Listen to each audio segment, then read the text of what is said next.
초등학교 3학년 때 K-팝이라는 장르를 처음 알게 됐어요. 트와이스 선배님 도쿄동 공연을 보러 갔는데 너무 감동을 받아서 나는 저기에 서야겠다고 생각했어요. 이런 세상에 들어가 보고 싶다. 그 생각이 들고 나서부터 연습하고 오디션을 보기 시작했어요.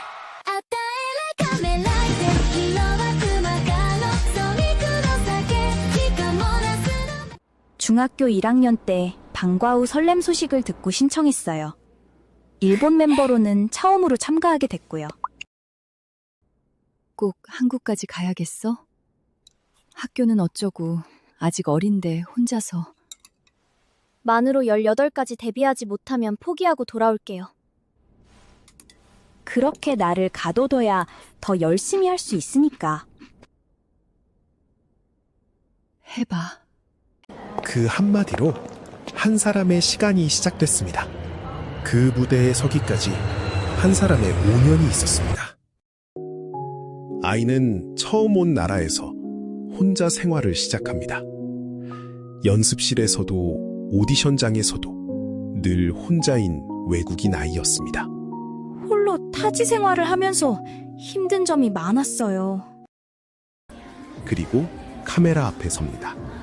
1000명이 넘는 지원자 가운데 1048대 1을 뚫고 화이팅!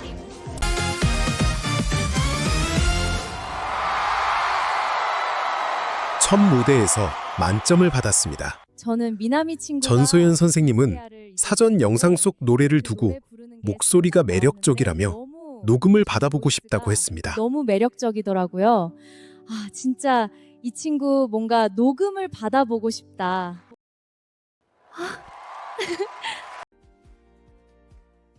미나미.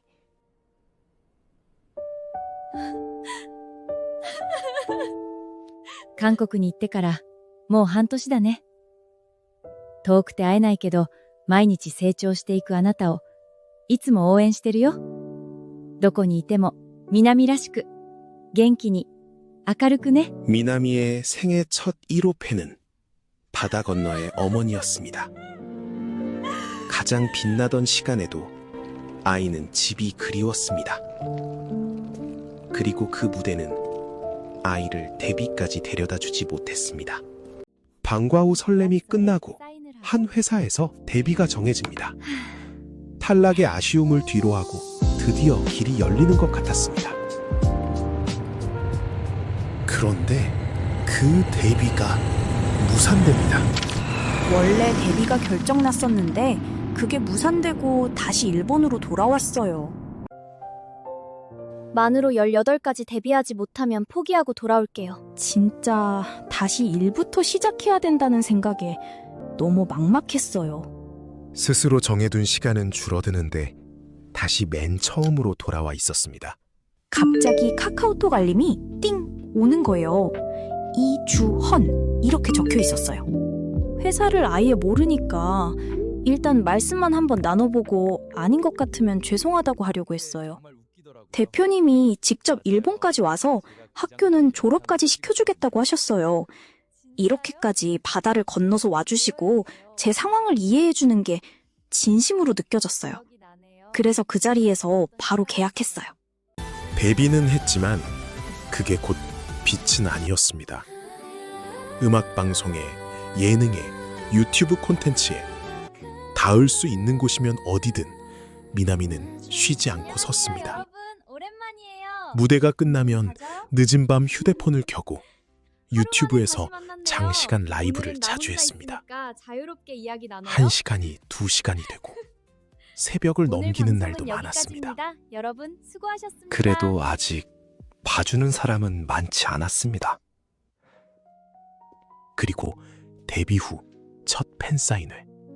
안녕하세요. 한 사람이 미나미 오래 앞에 기다렸죠? 앉아 오래된 이야기를 꺼냅니다.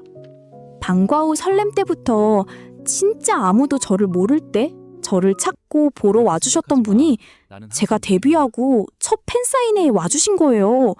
그래서 이야기를 듣고 눈물이 났어요. 미나미가 홀로 버틴 그 시간을 누군가는 떠나지 않고 기다리고 있었습니다. 아무도 보지 않던 무대에 이제 사람들이 모이기 시작합니다. 객석에서 나는 저기에 서야겠다고 생각했던 어린 소녀. 그 생각을 들게 한 도쿄돔 무대. 저 무대에 서고 싶다던 아이가 그 광경을 숨죽여 바라봅니다.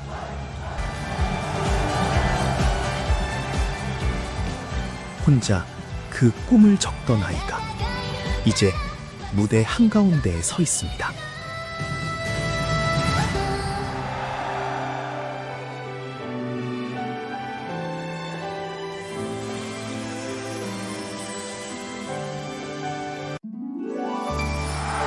백화요란. 온갖 꽃이 한꺼번에 만발하여 아름답게 핌.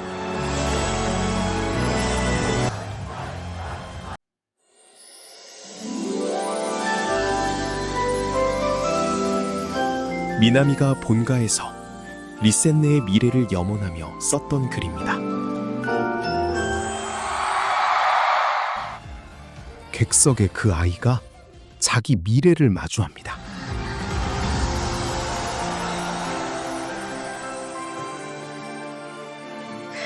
그리고 지금도 꽃은 피어나는 중입니다.